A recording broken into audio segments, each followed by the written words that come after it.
This is the Marriage Podcast, and I'm your host, Alexandra Stockwell. I'm a physician turned relationship and intimacy expert, and I specialize in showing couples how to have incredible, passionate relationships. I myself have been married for 25 years. My husband and I have 4 children and full professional lives, and we've created an amazing relationship. If you want to deepen your understanding of your own relationship and learn to access new heights of emotional, sensual, and erotic intimacy, you're in the right place because I will show you how. Let's dive in.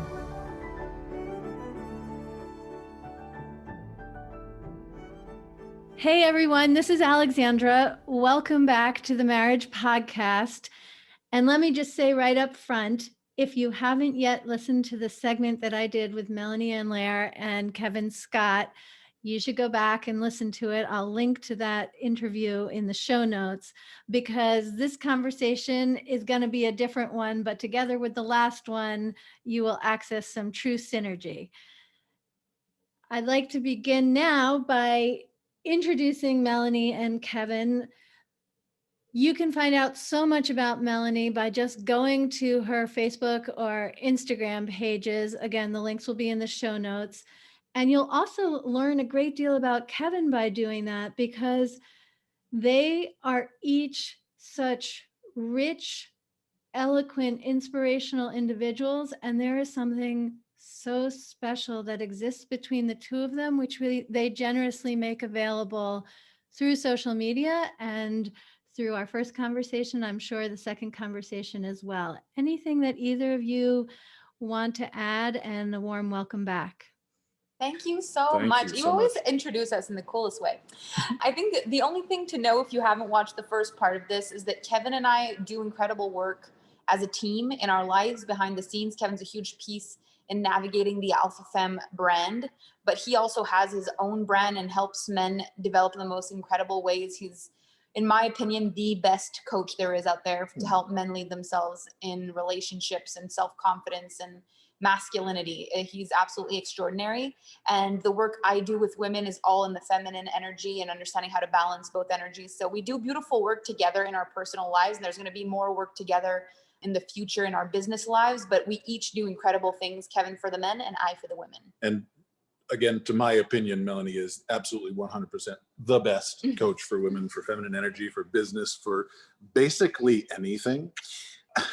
And you know, the number one thing that I am most proud of in my life is this relationship. And I really think that we show that. And it's not about bragging. It's not about boasting. It's just, we're so incredibly happy together. And we want to share our love with the world and hope that other people can find it as well. That's beautiful. And the perfect segue to my first question, because when we spoke last time, one of the things that you said, Kevin, is that through being in relationship with Melanie and sharing the love that you share, you found the full range of your emotions. This is my way of saying it. You said it in your way, of course, but basically that your emotional range and internal range was narrower, living a meh life. And now it's really all 88 keys, if you will. And yes. I have 2 aspects to my question. I want to ask if you could share like particular moments or how you relate to that evolution, if it was gradual or there were dramatic stepwise increases in expanding your internal range and external expression of it. And also, I know as a strong woman who's a coach as well, and that this happens for other strong women too, that we don't want to coach our partners. I mean, we might want to, but one of the risks of coaching a partner is that it sets up more of a parent-child dynamic, which completely counters erotic energy. So I'm asking both how you accessed more of yourself through being in relationship with Melanie, Kevin, and then also I'd love to hear from both of you how the unfolding happened from a place of the love and respect and not having any parent-child dynamic to it, which I'm assuming wasn't the case based on the results? Well, it has been an evolution over a long period of time. It definitely wasn't fast for me. I was very resistant to it early on, as I believe most men are.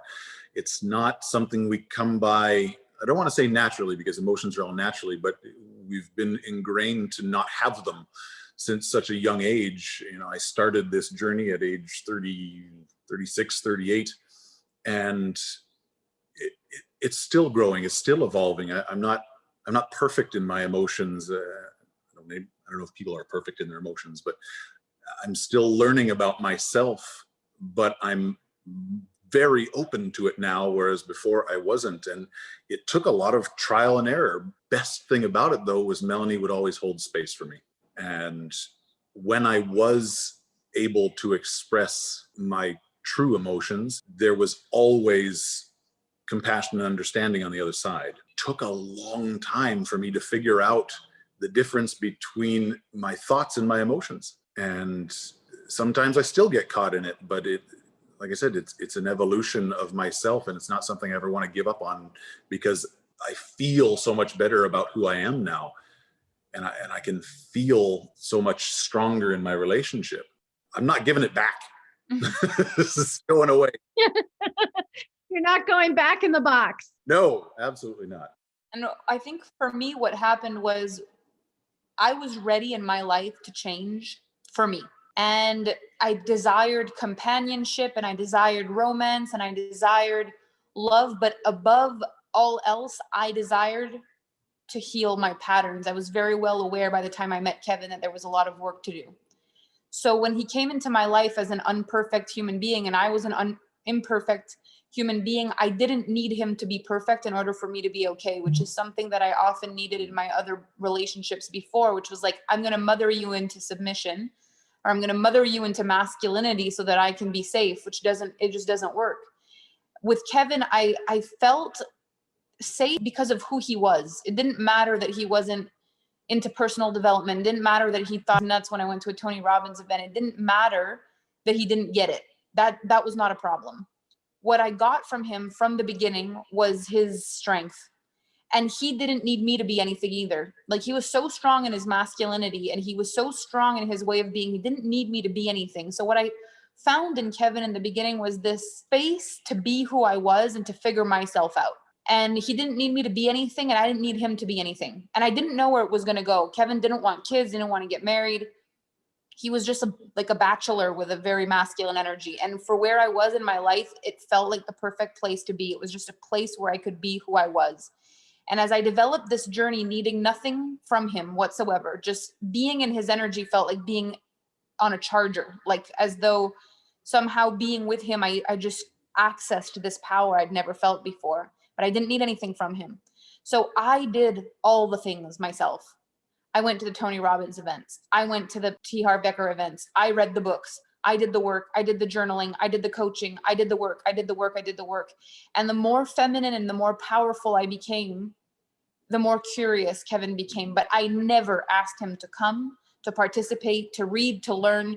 I never pushed him to do any of it. All I did was become more and more magical, more and more magnetic, and more wealthy. And eventually there was this feeling of like, okay, so what, tell me what is this thing that you're doing? And then it would be like, oh, I'm doing this. And like, okay, eventually I think I might want to do that. And I think I might want to try that. And can I read that with you? And can we listen to that together? And it happened so naturally that I had a rule for myself that I would never coach any men that I dated anyway. I knew that. I had already decided I wouldn't do that, even before I understood what kind of damage it could cause. I just knew it was part of the issues that I would have, because for the first time in my life before I met Kevin, I decided I was going to be my project, because I kept finding men that had potential and making it my life mission to make them excel. And I was like, what if I took that same energy and actually gave myself love instead of trying to find a guy I can turn into perfect so then I can be safe? Like, let's not do that anymore. So I put all my energy on being a better human. And it's like, this is the magic. And I talk about this in Femme Fatale, this magic on legs energy. Like, I became the muse and Kevin became obsessed. And it was awesome. I remember we had a conversation early on where I remember it as me asking, we're going to have a relationship, please don't coach me. I don't want to be coached unless I ask for it specifically in the moment, because I didn't want you to be my coach. I wanted you to be my girlfriend. Mm-hmm. And that stuck. Yeah. And it worked. Yeah.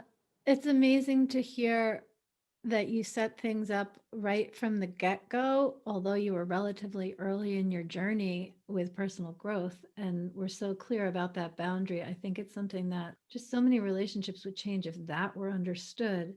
And it brings me to, I was going to say one of my favorite teachings I've heard from you, Melanie, but I really have a long collection. So just one of my favorite teachings where you talk about the importance, just the essential matter as a human being, as a woman, as a man, or however else one identifies, to be able to simultaneously hold disappointment, sorrow, grief, whatever the flavor is, anger, fear, any of those emotions that many people tend to want to avoid, to hold them when they are genuinely and authentically present, simultaneously with joy, bliss, fun, playfulness, pleasure, that it's not about getting through the quote negative emotions to access the positive. It's about letting each of them have the life of their own that they need to have in order to be fully felt. And while, yes, we might compartmentalize and only show one aspect in a particular conversation or when we're teaching, that we need to be able to walk with both. Would you add to that in a way that has it feel like it's your concept and not just me restating it? And then I wonder, how does that show up in how you two interact with one another? Well, I met Kevin in the most awful time of my life. I was going bankrupt. I was sleeping out of my car. I had alienated my family. I was far from all my friends. Like, I had never felt more alone in my entire life. And I was on a journey of self-discovery, but I was completely lost as far as how that applied in a grown-up woman's life. Like, I was going back on an emotional journey to figure out who I was, but I had no idea how or where I was going. I didn't know where I was going to work, what I was going to do, what my life was going to be. Like, everything was in shambles. And I let him make me happy. I let him sweep me off my feet, even though I wanted to cry. I let him make me laugh, even when I felt like I couldn't. I let him bring joy in a moment that there was so much sadness, but I didn't let myself numb what was going wrong and distract myself and stop growing because I'd found a man that could make me smile. And one of the things we often do, women, in the beginning of a relationship, is we let the chemicals take over. We let the happy chemicals, the cuddle chemicals, the being seen and the excitement of a new relationship numb whatever things we haven't healed.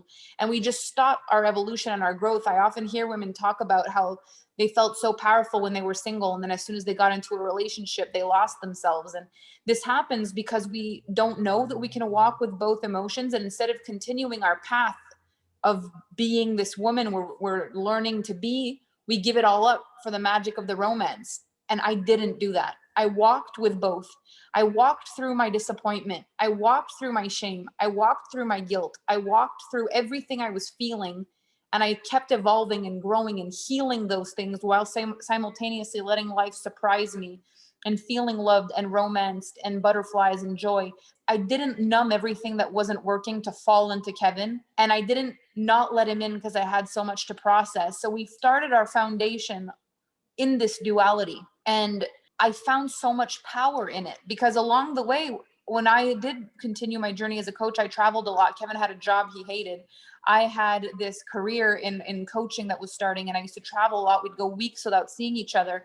And we always had to hold the pain of not seeing each other and the excitement of seeing each other next at the same time. And when we would see each other after weeks apart, we had to hold the joy of seeing each other with the sadness of knowing we were about to leave each other at the exact same time. This duality was always present for us. And I don't know that we'd be here if we hadn't learned to navigate those emotions together. It's so amazing to hear you speak. It's so real. Kevin, were you thinking about it in this way? Were you conscious in the early years, or are you now how is it for you? I am now. I wasn't at the beginning. All I knew was there was this incredibly powerful woman who didn't need me, who just desired me. That is an extraordinary feeling as a man, because we're taught as boys that we grow up, we get a job, we get a wife, children, and then we just stagnate. That's it. But with her, it was constant growth. There was always something around the corner. Like I said, she didn't need me, she just desired me, and that felt amazing, to be desired all the time. And I was free to be romantic, to go out and go the extra mile, and that never stopped. I think a lot of relationships crumble because once, after sex or after marriage, that kind of stops, because after the nice analogy, after the lion eats, it sleeps. And I think there's a lot of men sleeping in their relationships because they've eaten, and there you go, I'm done, I've done my bit. But because, and even now, Melanie doesn't need me. She wants me here. And the same goes for me. We don't necessarily need each other, but we desire each other desperately. And yes, I will say to her all the time, I need you in my life, because I definitely feel that now.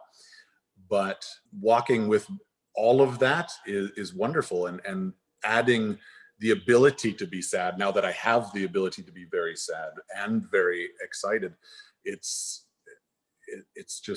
opened myself to a wide assortment of fun and excitement, because I'm even happy for the moments that I'm sad and upset, because I know they're fleeting, I know they're going to go, and I know it's all part of the human journey. And that was something that I'd been denying myself for years. Feeling how this lives in each of you as you describe it, there's a way in which you experience all the riches of the present moment. That's how I would characterize some of what you're both sharing.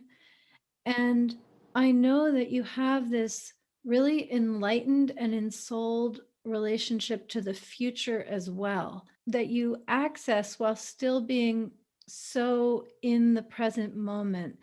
Would you share a little bit about how you do that in your relationship, both of you? Well, I talk a lot about context, and context within itself is like the blanket of the future that cuddles the present moment. How do you hold this present moment in a context bigger than itself is with an understanding of what the vision is. And the vision is very much cast in the future a lot of the time. So I remember very early on looking at Kevin's phone, and he had a picture in his phone, and it said, "How can I be the best husband for her?" And we weren't even engaged. And I was like, what is this?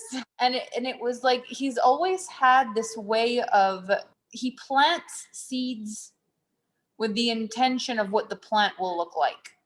He does the things now with a knowing of what it'll look like when it comes to fruition. And in everything that we do, I think it's a common thing that we've been doing. And it may have been because every decision we made impacted us now and later. When we say goodbye, we knew we were only seeing each other again in 2 weeks, or, if there was an issue or a fight, and it was like, do we really want to go through this now? Because we've only got a few days. Like, everything was about a bigger context than now. We started living our lives like, will it matter? Will it matter in a week when we're not together anymore that we didn't agree tonight? We made decisions based on a bigger context than tonight. We always have. And I feel like in being in this relationship with Kevin, I know that I'm living today, and that one day when I look back and I remember being young with Kevin, I'll know that I did it all the right way, because we make every decision good for now and good for later. And it's that duality in the way that we make decisions that I feel makes us so powerful, because by the time we are in the future, by the time it's been a few months or years since we've made a decision and we're living the reality of it, we're so grateful for the people we were and the people that we are. And we continue to make those decisions in 2 dimensions. Is it good for us now? And is it good for us later? In the way that we speak to each other, in the decisions that we make, in the way that we do everything we do, we keep those 2 timelines in mind always. And I think because of how we navigated our relationship in the beginning, it created this super strong foundation. We didn't even know we were doing it then, but it shaped a context for our relationship of, is it good for now and later? I am so excited for the future. And it's because I have so much fun in the present. I'm literally excited to go to bed because I'm excited to wake up. Just to have another day with Melanie. We laugh so much. I've never laughed more with anybody my whole entire life. I laugh every day, multiple times a day, deep belly laughs, like can't breathe. And we're growing so much, and we've got so much going on. I know that the enjoyment is the journey and not the destination. And I don't know what the destination is going to be. I just know that my life with Melanie is going to get better. I don't know how. I just know that it is. And that powers me forward. It powers me daily, and it makes me excited for the future and the present. I love you. Amazing. I'd love to hear, since I understand it's the first podcast interview the two of you have done together, what's it like to hear one another's answers? Any surprises? Well, I've got tears in my eyes, and I keep grabbing him and snuggling him and kissing him. This is so much fun. I love it. I love it. I love it. I love it. I love it. We're a mess. It's great. I love it.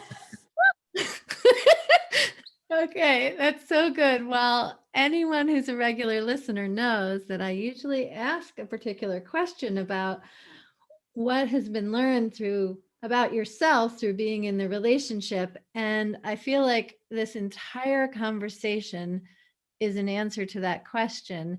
And if you want to hear Melanie and Kevin's very specific answer, well, check it out in the earlier episode we did together, and I'll have the link in the show notes. Yes.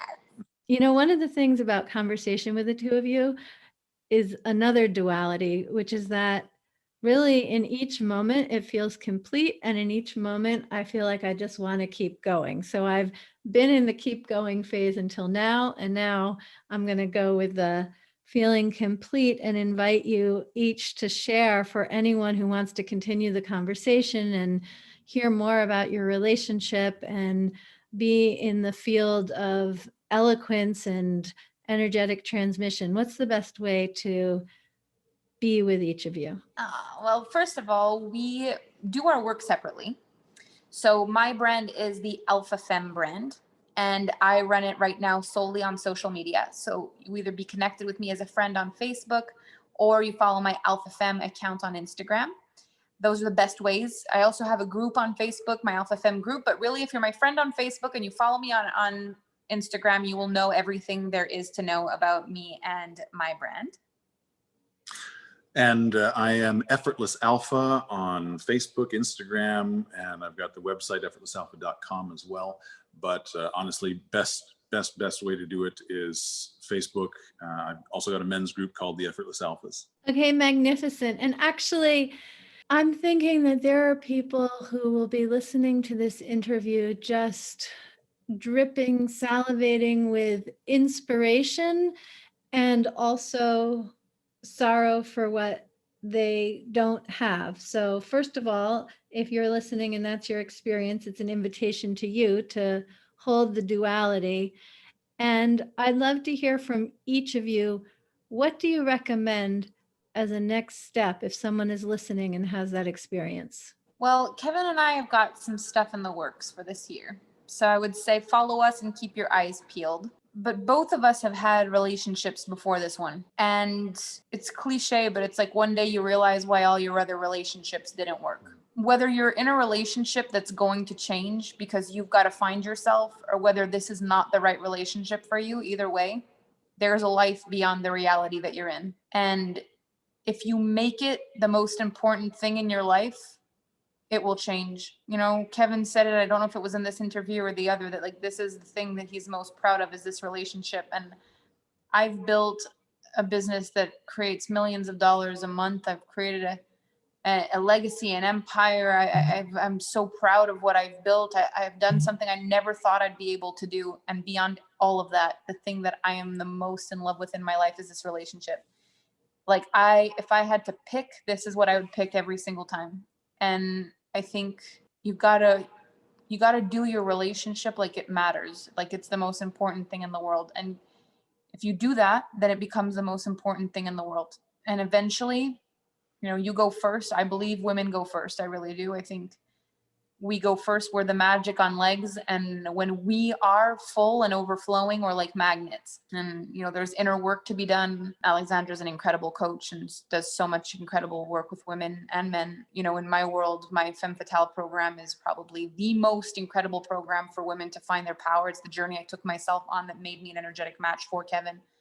And Kevin and his Word of Man program helps men do what they need to do to be an energetic match for women. And then we've got something in the works for this year. But the most important thing is to just start to think of what you want. It's so easy to think about what we don't want, to get caught up in what's wrong with your partner, to get caught up in what you wish was different. But if you can take a moment to imagine what the best of the best of the best would look and feel like, and start to hold that frequency, you're going to start attracting people and opportunities and coaches and programs and conversations that lead you to a different space in your understanding of love and relationships, and you will get to where you want to go.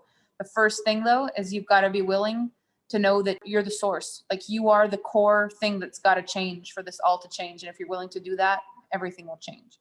I guess I'll say a little bit to the men listening. Your consistency and your understanding of yourself is going to improve everything in your relationship. Anything you desire is available to you. Don't listen to what, quote unquote, society tells you. Don't listen to what men have told you growing up. Whatever you desire is possible. Do you want to have a great relationship, the best relationship? You can absolutely 100% have that.